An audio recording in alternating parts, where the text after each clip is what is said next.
I first met her on a Sunday morning, the kind that pretends to be peaceful but hides a low hum of something unfinished. My girlfriend had left early for work, and I ended up at the corner cafe near her apartment, the one with the uneven tables and the smell of burnt espresso grounds. She was already there, sitting by the window, flipping through a paperback she clearly wasn't reading. I knew who she was, of course. Mara, my girlfriend's older sister. I'd seen her at a few family dinners, polite hellos, half smiles, always slightly distant. She was maybe mid-40s, though she carried herself with the kind of quiet calm that made age seem irrelevant.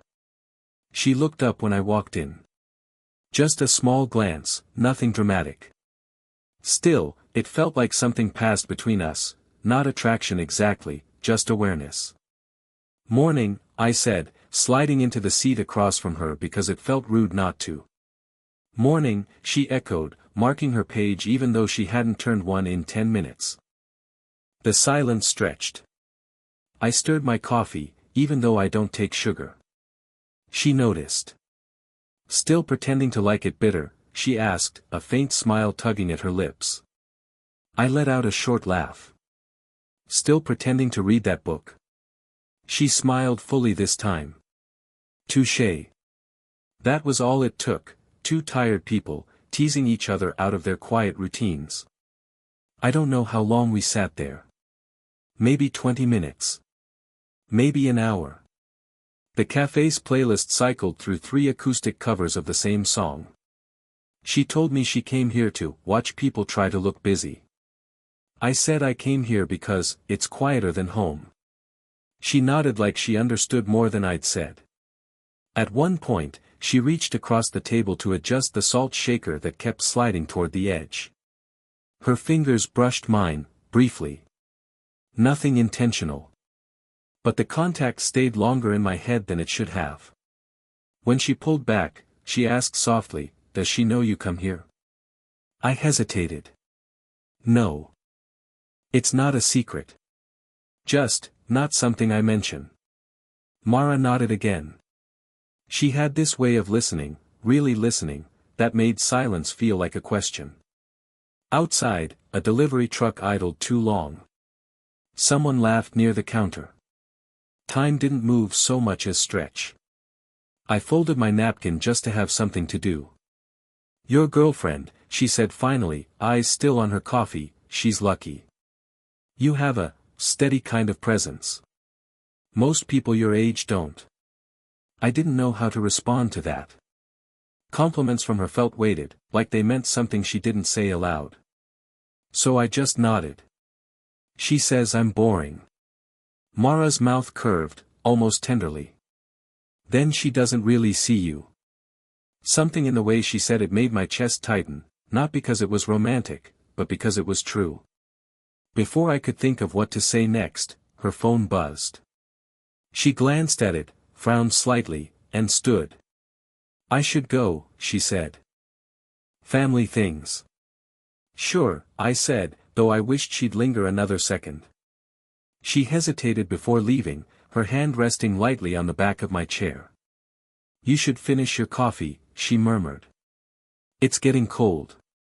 Then she was gone, just the sound of the door chime and her reflection fading in the glass. When I finally looked down, my phone buzzed. A message from an unknown number. If I were her, it read, "I'd never let you go." I didn't need to ask who it was. The next time I saw Mara, it wasn't planned. Or maybe it was, just not consciously. I told myself I was only stopping by to drop off a book my girlfriend had borrowed from her. She was out of town for a work retreat, and Mara's place was only a few blocks away. Easy errand. 10 minutes at most. When Mara opened the door, she looked surprised but not unwelcome. She was barefoot, hair pulled back loosely, wearing an oversized button-up that looked more like comfort than style. There was music playing somewhere inside, something slow, piano-heavy. "Didn't expect you," she said, tucking a strand of hair behind her ear. "Just returning something," I held up the book. "Didn't mean to interrupt." She smiled faintly. "You never really interrupt." I wasn't sure what that meant, so I just followed her inside. The house smelled faintly of citrus and rain, like she'd just cleaned or maybe opened all the windows after a storm. She poured tea for both of us without asking. Chamomile. It wasn't what I'd choose, but it felt right somehow, quiet and grounding. We sat across from each other, the book lying untouched on the table. For a while, neither of us spoke. The silence wasn't awkward. Just full. Then she said, "I used to come here after my divorce. Bought this place because it felt like a blank page." Her tone was casual, but her eyes weren't. They stayed fixed on the window, watching the rain collect on the glass. I didn't know she was divorced. My girlfriend had never mentioned it, or maybe I hadn't been listening when she did. "How long ago?" I asked quietly. 7 years. She smiled faintly. Long enough to stop explaining it to people. I nodded, not knowing what to say. There was a kind of peace in her voice, but also fatigue, the kind that comes from living with your own choices too long. She looked at me then, and I could tell she was studying something, maybe the way I avoided her eyes, or how my hand circled the mug without drinking. "You remind me of him a little," she said finally. That landed strangely. "Your ex-husband?" "Not really," she said. "More like, how I wished he'd been. Kind. Still figuring himself out." I laughed softly, uncomfortable. "That's not always a compliment." "It is," she said. "Trust me." The air shifted after that, not heavy, just aware. Every sound felt louder, the kettle clicking, the rain softening outside, her breathing just across the table. I imagined what it would be like to stay a bit longer, to let that quiet stretch until it broke. I imagined her hand reaching for mine, though she didn't. Neither of us did. When I finally stood to leave, she walked me to the door. My fingers brushed against hers as I handed her the book. She caught it, smiled, small, knowing. "Careful," she said. "You keep showing up like this, people might start to wonder." I didn't answer. But as I stepped outside, the rain had stopped, and her reflection lingered in the glass door, watching until I was gone. I started avoiding the cafe. Not because I didn't want to see her, but because I did. Too much. It had been a week since that afternoon at her house, since the tea, since the soft warning in her smile. I told myself to pull back, to be decent, to remember who she was. My girlfriend's sister. But some habits are harder to unlearn. Thursday night, I stopped by the cafe again. Just for coffee, I said to myself. Just coffee. Mara was there. Of course she was. Sitting in the same spot, sleeves rolled up, a scarf draped carelessly around her neck. She looked up and laughed softly, almost like she'd been expecting me. "You again," she said. "Couldn't stay away," I joked, too lightly. She tilted her head. "Should you have?" The question wasn't teasing this time.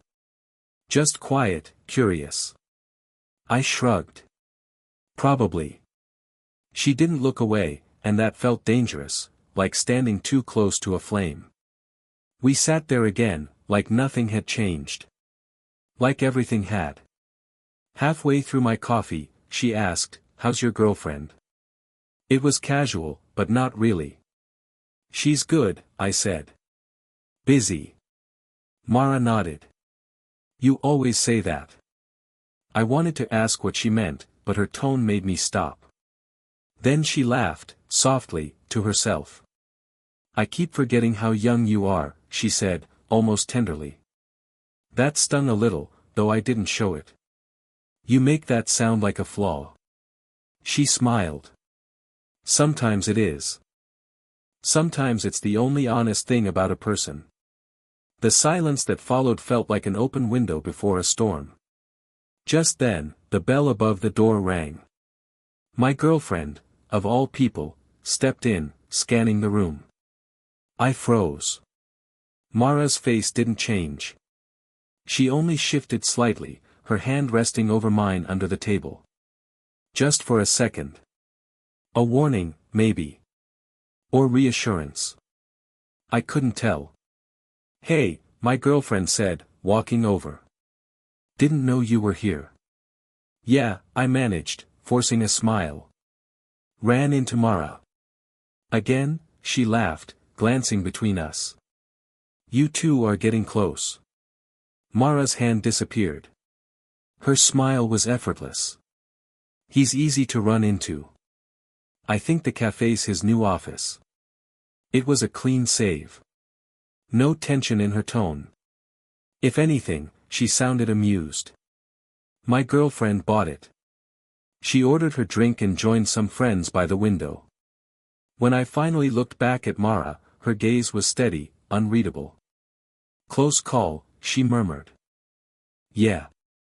She leaned in slightly, voice low. "You should be more careful.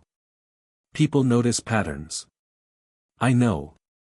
Her eyes lingered on me, a pause too long. Then she exhaled, softly.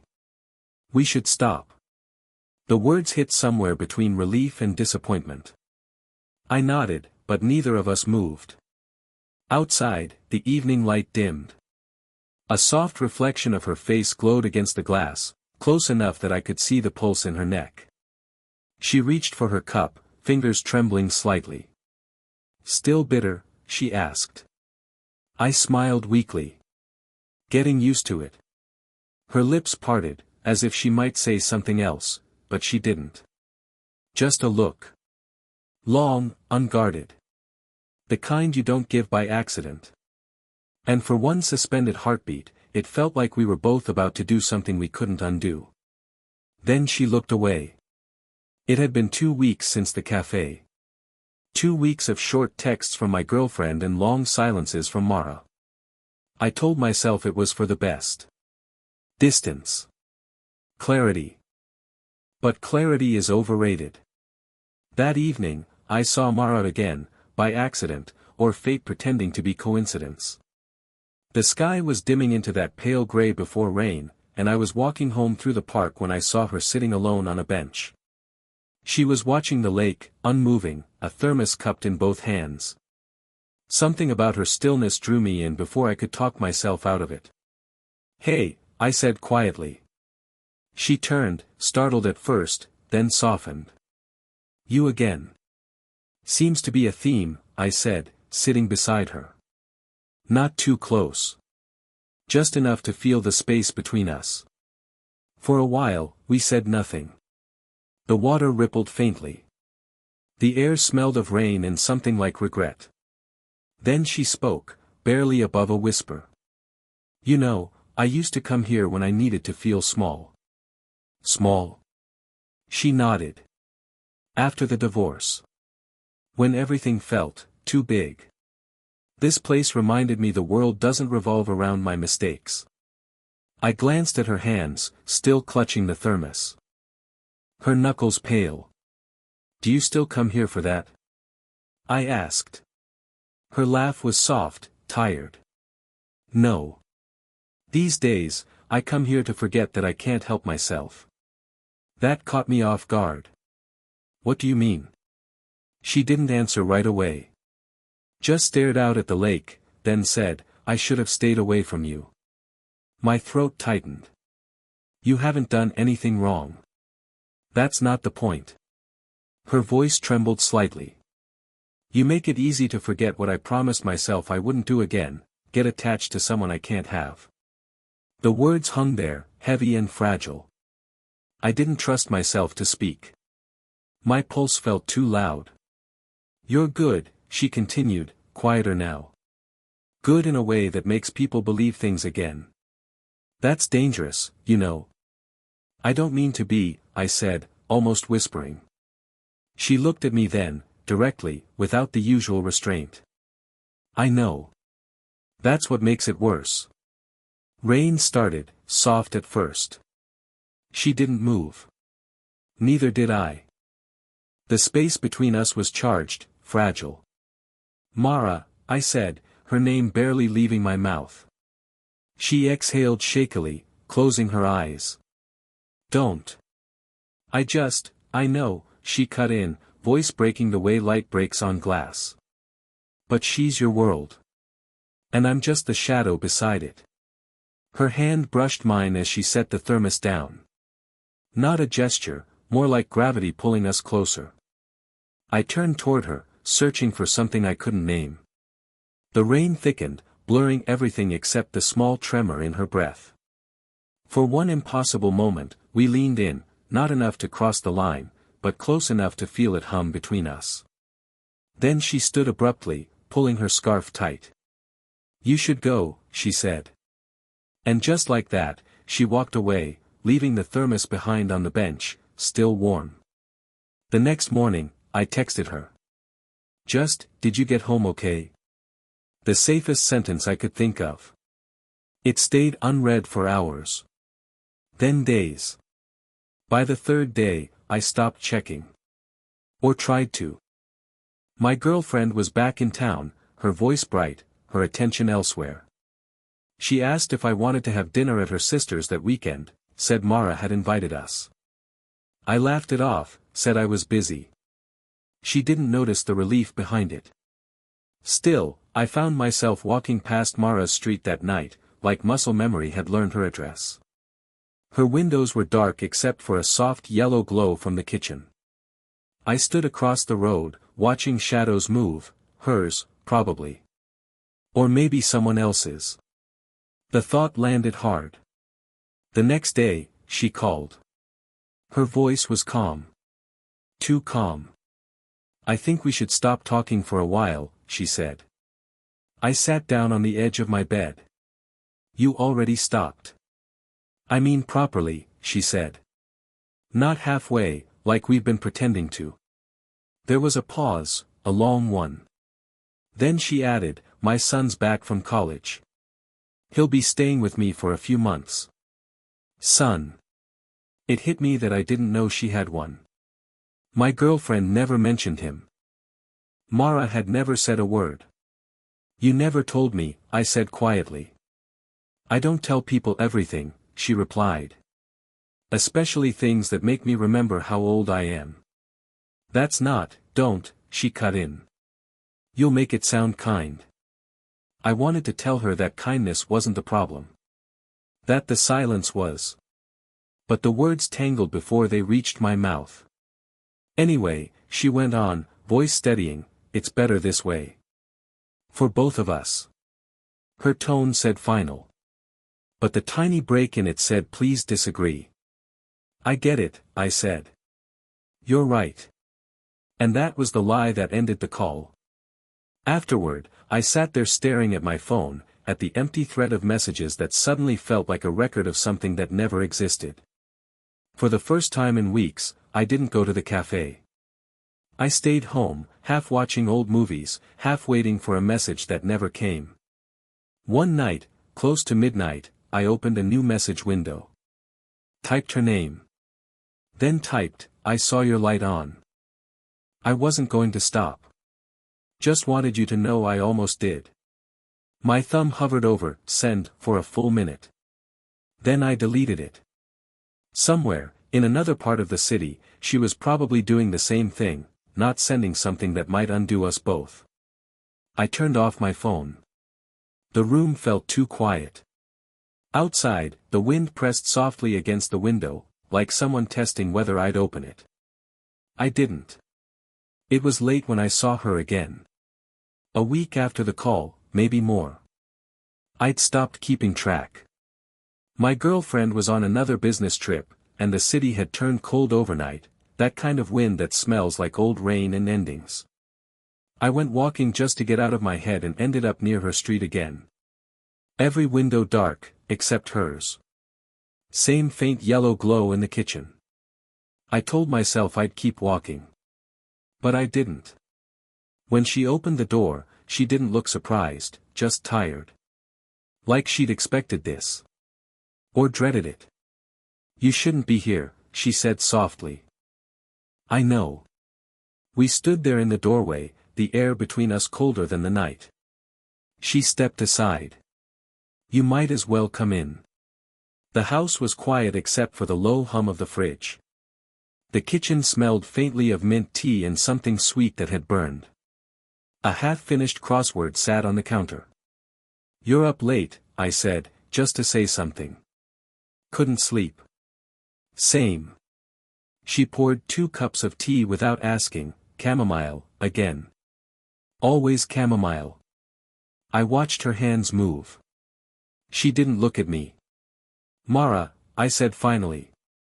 "Why didn't you tell me about your son?" She set the mug down, leaned against the counter. "Because it would have made you see me differently." "I already do." That made her glance up, quick, defensive. "Don't romanticize this. You're young. You think everything heavy means something beautiful. That's not fair." "It's honest," she said quietly. "And I can't afford to be careless again." I stepped closer, not enough to touch. "You think I don't feel the same risk?" "You don't," she said, shaking her head. "You'll heal from this. People your age always do." I almost laughed. "You think this is just a phase?" "No," she said. "That's what scares me." Silence filled the room, thick, electric, merciless. "I can't do this anymore," she whispered. "Every time I see you, I forget where the line is." I wanted to tell her that I'd been erasing that line in my head for weeks. But instead, I said, "Then tell me to go." Her eyes softened, like she heard what I couldn't say. She took a slow breath, stepped closer. "You already know I can't." Her hand brushed against mine on the counter, tentative, trembling, but deliberate. For the first time, she didn't pull away. We stood there like that, no words, no promises, just 2 people acknowledging what they couldn't keep pretending not to feel. Her eyes glistened, not with tears, exactly, but with something raw and unguarded. "Maybe in another life," she said quietly. "Maybe," I echoed. She smiled, faint, sad, but real. Then, softer still, "You should go before I forget to let you." I nodded. Took one last look. At the doorway, I turned back. She was still standing there, one hand around her mug, the other resting where mine had been. "Okay," I said. It wasn't goodbye. But it was enough. It's strange, how things settle. Not with a bang, but with a gradual softening, like rain tapering off without you noticing. Months passed. My girlfriend and I ended things quietly, like a conversation that had simply run out of sentences. No fights, no betrayal, just the quiet truth of 2 people walking at different speeds. I moved to another part of town. Got a small place with creaky floors and too much morning light. I started drinking my coffee black again, though sometimes I still caught myself reaching for the sugar. Old habits from the cafe lingered like echoes. Mara and I didn't talk for a long time. Not because we decided to stop, but because there was nothing left to clarify. We'd both said enough, in our own ways. Then, one Saturday in early spring, I saw her again. At the park. Same bench. Same lake. She was sitting there with her thermos, the one she'd left behind months ago, maybe a different one now, maybe not. The light fell through the trees, warm and unhurried. She looked older somehow, but calmer too. I almost walked past. Almost. But something in her stillness made me stop. "Mara," I said. She turned, smiled, soft, unsurprised. "You still walk this way?" "Sometimes," I said. "Out of habit." She gestured to the spot beside her. "Habits can be good." I sat down. The air smelled like rain again. For a long while, we didn't say much. We didn't need to. She poured tea from the thermos, chamomile, of course, and handed me a cup without asking. "Still pretending to like it?" she teased. I smiled. Getting used to it. The line hung between us, familiar and unspoken, a shared language built out of years, distance, restraint. "How's your son?" I asked. "Good," she said. "He's working now. Far away. Calls sometimes, mostly when he needs advice about laundry." I laughed softly. "That sounds right." She glanced at me then, and for a second, the old ache flickered, but gentler now. Like remembering pain without wanting it back. "I thought about calling you," she said after a pause. "A few times."